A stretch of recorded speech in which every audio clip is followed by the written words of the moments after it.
Very good morning, ladies and gentlemen. This is Jazz from Jazz Real Estate EV Group Point Cook. Hope you're well. Today's webinar is about keeping pets and your rights and obligations as a rental provider. Now, let's understand a bit of a context. Whenever a tenant or a landlord's nightmare is generally while approving an application, whether this tenant would have pets. Do they have pets? Would they keep pets? Now, as we know, the ruling of VCAT and Supreme Court in Victoria and or in Australia itself has ruled that the tenants have been given an allowance to have a pet at the property.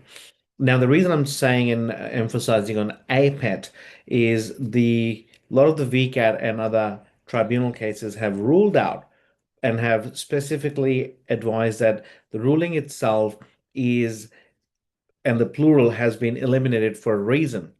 Now, at the same time, in some VCAT hearings where the renters have had one pet approved by the rental provider, and a few months later, they have requested for another pet. Some cases have stood in favor of rental providers and some in renters as well.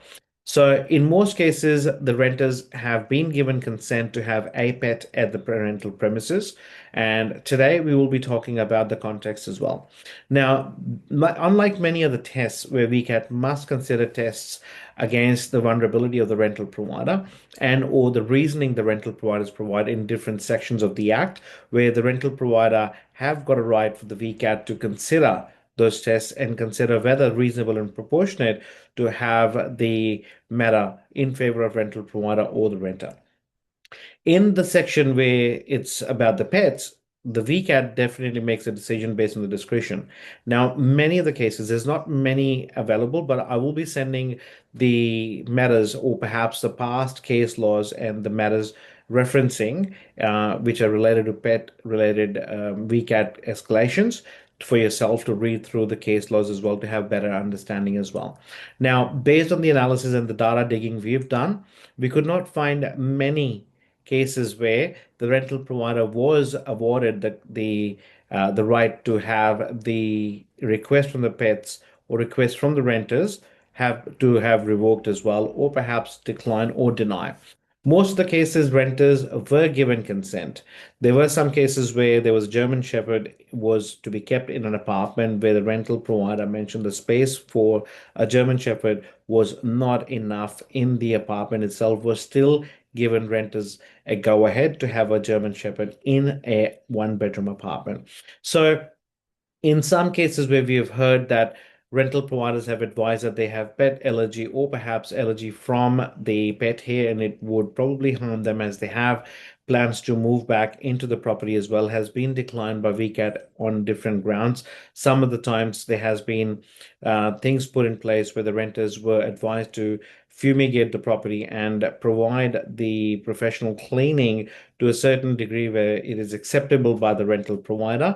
However, they were still given consent. So it is a bit of a thing that is happening in rental providers industry or perhaps the community itself, where the rental providers have asked this question a lot from us.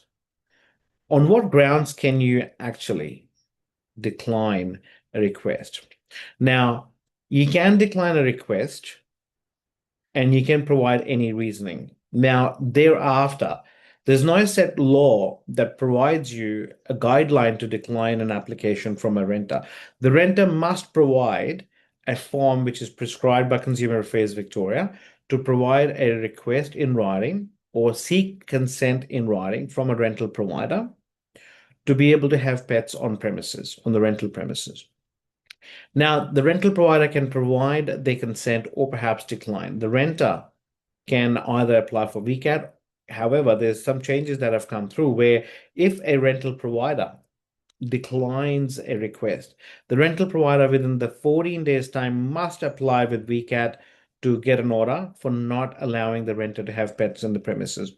Now, if a renter asks for 14 days request on a prescribed form and the rental provider does not provide any answer, After 14 days, the renters can have a pet on premises because no response is considered to be consent. However, it does not mean that you cannot reapply. You can still apply, but you have to provide reasoning why you waited longer than 14 days before you applied with VCAT.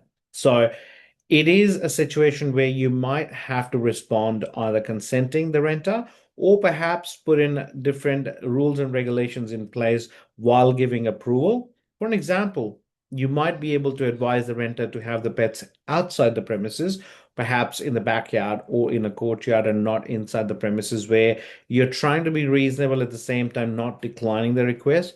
It's up to the renter at that time to apply for VCAT that it is unreasonable for the rental provider to have this condition imposed as well. In some cases where the VCAT has also advised body corporates to rule out the ruling in the body corporate rules and regulations, where the body corporate has put in rule where they could not allow the renters or residents to have pets on premises as well.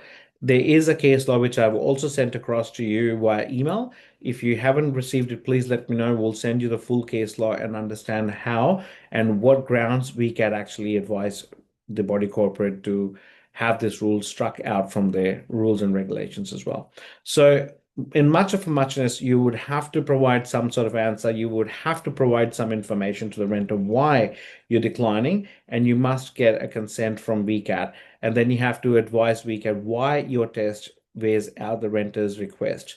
So it is a bit of a tricky one, but again, it's not doable. You can still decline the request. You can go through the process of tribunal, but it's not as simple as it used to be before. So rental providers, if you are in a situation where your renter has requested, or if they have not requested for a pet and you go for a routine inspection and you see a pet, maybe pet bowl, pet food, and things like that, you'll have to ask the question to the renter in writing, of course, get an answer in writing. If you feel there's reasonable grounds that they have had pets on the premises without your consent, the same rules apply, the same forms and same application process applies for declining request for a renter to have a pet on premises.